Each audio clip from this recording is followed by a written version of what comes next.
Je suis Sarah Descamps, assistante de recherche à l'Université de Mons. Je fais une thèse sur l'éducation à la sobriété numérique et j'ai conçu EduConnect Impact. La sobriété numérique, c'est avoir une utilisation raisonnable et raisonnée des technologies.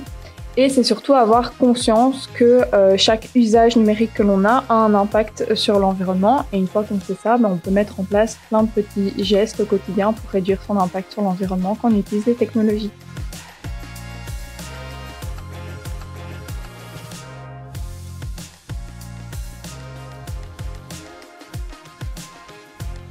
Actuellement, le problème avec les technologies, c'est qu'on en a de plus en plus. On les utilise de plus en plus et donc son impact sur l'environnement a de plus en plus d'importance et de conséquences.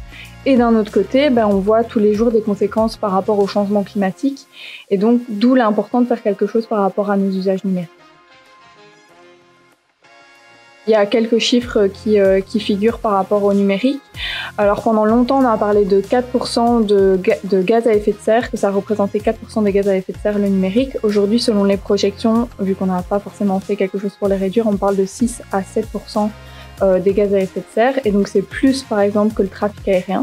On estime que le numérique, c'est 3 fois l'échelle de la France et que le streaming, donc tout ce qui est flux vidéo, ça représente l'équivalent d'un pays comme le Chili en termes d'impact sur l'environnement. L'usage qui a le plus d'impact sur l'environnement, c'est clairement les vidéos, donc tous les flux vidéo que l'on peut avoir, que ça soit des plateformes de streaming, YouTube, également les vidéos que l'on va mettre en ligne. Et donc c'est l'usage qui a le plus d'impact sur l'environnement, mais il y en a d'autres également qui ont beaucoup d'impact. On parle par exemple d'intelligence artificielle de plus en plus, et ça a énormément d'impact sur l'environnement.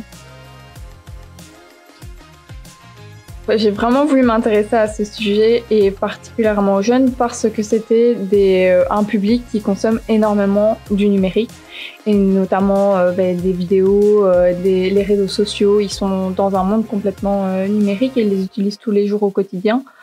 Et donc c'est pour ça que j'ai voulu m'intéresser à ce public-là parce que les jeunes sont de gros consommateurs en fait des technologies et d'où la création aussi de séquences d'apprentissage destinées à ce public-là pour qu'ils soient conscients de leur impact sur l'environnement.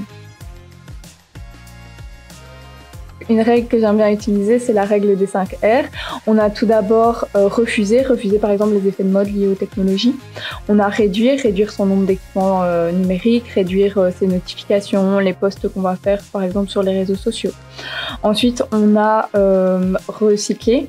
Donc recycler tout ce qui peut être recyclé. Donc en Belgique, on a les centres Récupel qui permettent de recycler. Et le dernier R, on a réparer et notamment en allant par exemple dans des repair cafés pour faire réparer ces équipements et donc allonger la durée de vie de ces équipements. Pendant longtemps, on a parlé de l'impact du streaming sur l'environnement, mais aujourd'hui, on a eu un boom de l'intelligence artificielle où monsieur tout le monde peut utiliser l'intelligence artificielle. Et donc, le problème avec l'intelligence artificielle, c'est que c'est extrêmement énergivore, aussi bien dans sa phase de conception avec les phases d'entraînement que pendant sa phase d'utilisation. Il y a différents chiffres qui existent. Par exemple, une conversation classique avec ChatGPT, on estime que ça consomme l'équivalent d'une demi-bouteille d'eau en eau, parce qu'il y a des data centers en fait qui se cachent derrière des intelligences artificielles et on a besoin d'eau pour les refroidir. Et donc ça, c'est les quelques chiffres que l'on peut avoir autour de l'intelligence artificielle. Donc il y a d'autres chiffres, par exemple par rapport à la génération d'une image, on estime que produire une image avec l'intelligence artificielle, c'est faire recharger son smartphone au maximum de sa batterie. Donc ça génère énormément d'énergie juste pour la génération d'une image avec l'intelligence artificielle. Au niveau des data centers, donc c'est ce qui se cache derrière le numérique, il y a des alternatives plus écologiques pour justement réduire l'impact de l'environnement lié à ces data centers. Il y a par exemple le fait de les enfouir, de les mettre dans l'eau. Pour qu'ils soient refroidis avec l'eau. Il y a également d'autres alternatives comme le fait de les faire refroidir naturellement en les mettant par exemple à la montagne pour qu'ils refroidissent naturellement. Et il y a également d'autres alternatives comme le fait de récupérer la chaleur des data centers pour chauffer des logements ou également des bureaux. Donc ça existe en tout cas des manières de faire pour réduire l'impact sur l'environnement des data centers ou juste réutiliser en tout cas la chaleur qui a été créée. Pendant un moment, donc c'est un peu à relativiser, mais l'Union européenne avait comme projet, ils ont financé ça, le fait d'envoyer des data centers dans l'espace. Après, bon, il y a toujours un peu de nuance à avoir entre le coût justement sur l'environnement et le fait d'envoyer des data centers dans l'espace. Dans le cadre de ma thèse, j'ai voulu donner un outil à destination des enseignants pour qu'eux-mêmes puissent éduquer à la sobriété numérique. Et donc, j'ai généré une plateforme en ligne où il y a plein de ressources à destination des enseignants. Ça peut être des séquences d'apprentissage en ligne, des fiches pour se questionner, des jeux. Et donc, dans le cadre de cette plateforme, chaque année, en fait, l'UNESCO fait un appel à candidater pour différents projets en lien avec l'utilisation des technologies. Et donc, j'ai candidaté et j'ai obtenu le prix. Chaque année, c'est 2 coloréats. Donc, je suis coloréate avec mon coloréat qui est sud-coréen. Et donc, on a pu aller chercher notre prix à l'UNESCO et être récompensé. Et aussi, pour moi, c'était un endroit où j'ai pu rappeler ma thématique, en parler. Il y avait plein de ministres de l'enseignement à travers le monde, par exemple. Et donc, de diffuser un peu cette information sur le fait qu'il faut sensibiliser nos jeunes au fait que le numérique a un impact sur l'environnement. Le site, il est vraiment à destination des enseignants. Moi, j'aime bien parler d'acteurs de l'éducation.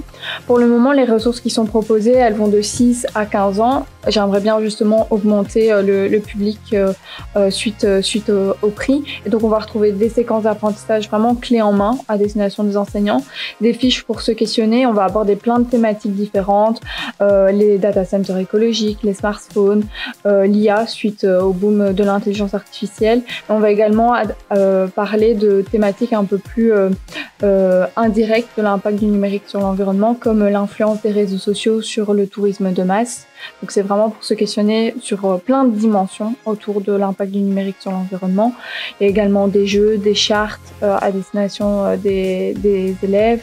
Donc il y a vraiment plein de ressources et l'idée c'est d'augmenter ce site et également de le traduire parce qu'actuellement il est en français.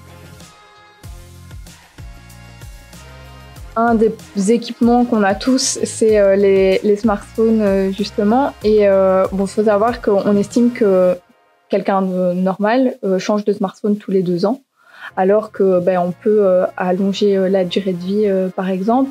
Et donc il y a plein de petits mécanismes qu'on peut mettre en place. On peut justement allonger la durée de vie en le protégeant. Avec une bonne coque, par exemple de protection. On peut également faire en sorte de maintenir plus longtemps la batterie de son smartphone. On estime que si on le fait charger entre 20% et 90%, ça permet d'allonger la durée de vie d'un smartphone. Alors oui, c'est bien pratique de le faire charger la nuit, mais malheureusement, ça dégrade la batterie. Une fois qu'on n'utilise plus le smartphone, il y a des centres où on peut justement récupérer les smartphones et les recycler, ou alors tout simplement les réparer en changeant la batterie si c'est uniquement la chose qui pose problème. Par rapport aux réseaux sociaux, donc il y a des impacts indirects liés à l'influence des réseaux sociaux. Donc par exemple, la plateforme Instagram a incité beaucoup de personnes à voyager, prendre leur post Instagram et du coup renforcer le tourisme de masse. Il y a des zones à Bali par exemple qui sont totalement détruites suite à ce boom d'Instagram parce que tout le monde voulait prendre sa photo. Mais les réseaux sociaux sont aussi des sources pour le climat. Il y a des campagnes de sensibilisation qui sont mises en place sur les réseaux sociaux. Il y a par exemple le Trash Challenge où on va photographier un avant-après d'un endroit qu'on a nettoyé ou en ramassant les déchets. Donc il y a aussi des choses positives qui peuvent se mettre en place via les réseaux sociaux. Et avec cette thématique, c'est toujours le fait comprendre l'impact sur l'environnement, mais également voir les technologies comme également une source de solutions pour protéger le climat ou pour mettre en œuvre des gestes plus responsables. Par rapport aux objets connectés, je pense que parfois on en a beaucoup qui servent pas forcément qui sert pas à grand chose au final. On parle maintenant de frigo connecté, de balance connectée, de plein de choses connectées qu'on n'a peut-être pas besoin. Je veux dire, un frigo, il suffit de l'ouvrir, on va voir ce qu'il y a à l'intérieur, par exemple. Et donc, par rapport aux objets connectés, je pense qu'il y a vraiment peut-être un travail à faire sur le fait de réduire, se dire, est-ce que j'ai vraiment besoin de cet objet connecté? On est en pleine période du Black Friday pour le moment. Il y a plein d'offres justement par rapport aux objets connectés. Se poser la question, est-ce que je l'achète vraiment parce que j'en ai besoin ou parce qu'on m'incite à acheter cet objet connecté?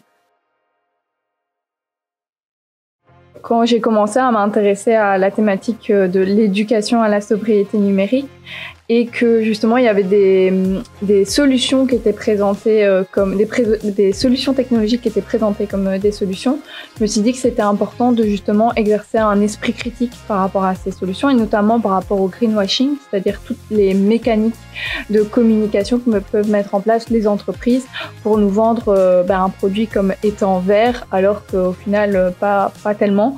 Et donc sur EduConnect Impact, j'ai vraiment voulu développer une fiche par rapport à ça. Et d'ailleurs, il y a une séquence d'apprentissage aussi qui va être déposée sur EduConnect Impact où on a testé un dispositif d'apprentissage en 6e primaire où ils apprennent à décrypter le greenwashing.